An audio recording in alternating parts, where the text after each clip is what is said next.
tiene que plantearse rápidamente una fecha para el proceso electoral. Que en estas condiciones y bajo las encuestas que he podido tener, pues los resultados no serían tan favorables para los intereses del oficialismo. Muy bien, y también vamos a hablar de México. Miles de maestros han protestado contra la reforma educativa. En la enmienda contempla, entre varios puntos, la implementación de un sistema de evaluación para todos los docentes. Miles de maestros, procedentes de distintos estados, protestaron en México para presionar al gobierno, que tras las elecciones ha dicho que la reforma educativa sigue adelante, a fin de restablecer el diálogo sobre sus demandas, mediante 2 multitudinarias marchas que partieron del Palacio Legislativo y del confluido Paseo de la Reforma. Una marea de maestros expresó su repudio a la reforma educativa, promulgada en 2013 por el presidente Enrique Peña Nieto.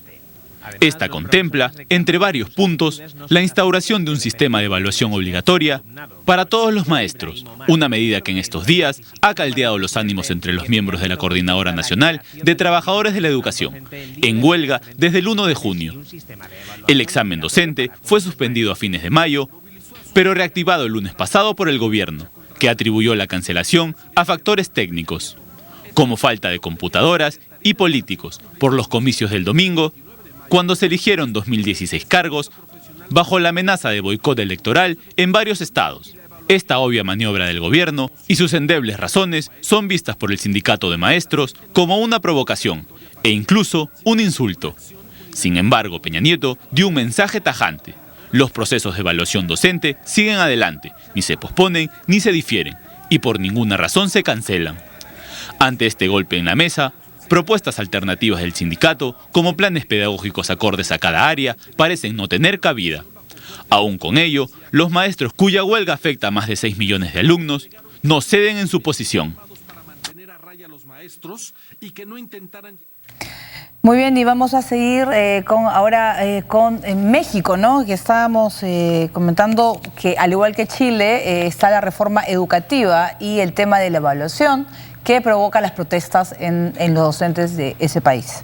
Sí, protestas que además aparecen en un contexto postelectoral, ¿no? En donde el gobierno pues ha sido de alguna manera afectado en los resultados de las elecciones, un contexto en donde el gobierno pues ha perdido pues mayoría, aunque con el Partido Verde podrían lograr la mayoría deseada, y además teniendo en cuenta que es un gobierno bastante presionado por otro tipo de demandas que pasan por seguridad, demandas que pasan por derechos humanos, demandas que pasan por reformas que prometió, como por ejemplo la reforma educativa. Y en este sentido me parece que los profesores están tratando de también jugar sus cartas buscando presionar al gobierno con huelga, que obviamente lo que ha hecho es el recorte o el impedimento de llevar a clases regulares en los colegios.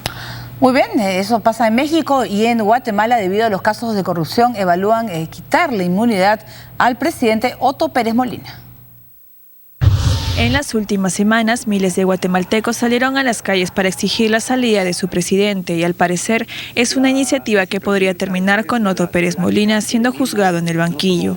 El presidente de la Corte Suprema de Justicia de Guatemala, Josué Baquiax, resolvió dar trámite a una denuncia por corrupción contra el presidente de Guatemala, motivo por lo que ahora una comisión del Congreso deberá evaluar si retira la inmunidad al mandatario.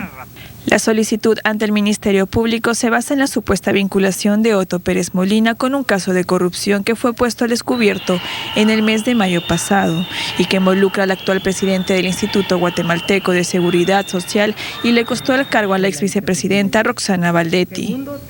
De acuerdo con la Constitución de Guatemala, el Congreso deberá determinar con el voto favorable de 105 de los 158 diputados si las acusaciones tienen el sustento necesario para privar de la inmunidad a Pérez Molina, cuyo mandato culmina recién en enero de 2016. Muy bien, en Guatemala pues hay preocupación por lo que está sucediendo, corrupción en el cual pues involucra no solamente al presidente, al parecer, sino también a muchísimos personajes importantes de su gobierno. Él ha dicho que no va a renunciar, que va a continuar. Yo creo que se vienen semanas difíciles, ¿ah? Resulta difícil creer que altos miembros de su gobierno, incluyendo su vicepresidenta, incluyendo su secretario general. El de aduanas también creo, ¿no? Incluyendo todos. funcionarios de primer nivel vinculados a su partido. Es muy difícil creer que personas tan cercanas o allegadas al presidente pues lleven a cabo actos de corrupción de diferente tipo, de diferente magnitud, y el presidente no, por lo menos, no digo que esté implicado, no se encuentre enterado. ¿Ok?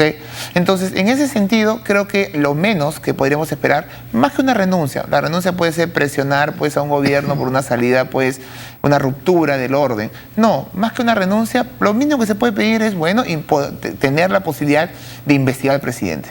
Y en este momento lo que la Corte Suprema ha dicho es eso. Hay pues, los elementos suficientes para poder investigar, abrir proceso al presidente. Ahora todo se encuentra en manos de un Congreso que deberá decidir, pues, como lo llamamos acá, si puede haber un juicio, un antejuicio y de alguna otra forma el presidente puede ser pues investigado y llegado el momento sancionado. Me parece que en esa situación es la que nos encontramos ahora. Para entrar a una renuncia en ese momento creo que no es la más adecuada, pero definitivamente existen los mecanismos para poder investigar al presidente.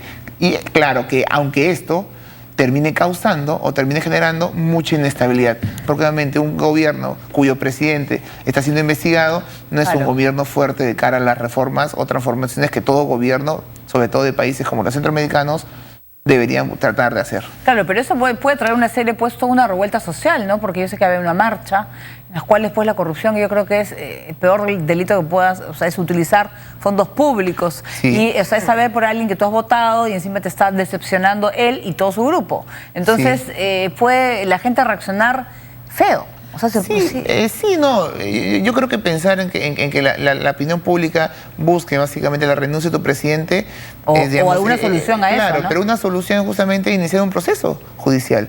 Una solución es que el Congreso autorice una investigación contra el presidente, algo que, como tú sabes, los presidentes, al tener cierto nivel de inmunidad, no se les puede realizar. Yo creo que es un mecanismo transparente. Claro, el problema es que políticamente es desestabilizador. Y en ese contexto, preguntarle a Otto Molina qué es lo mejor para el país y no para él, sería una buena pregunta.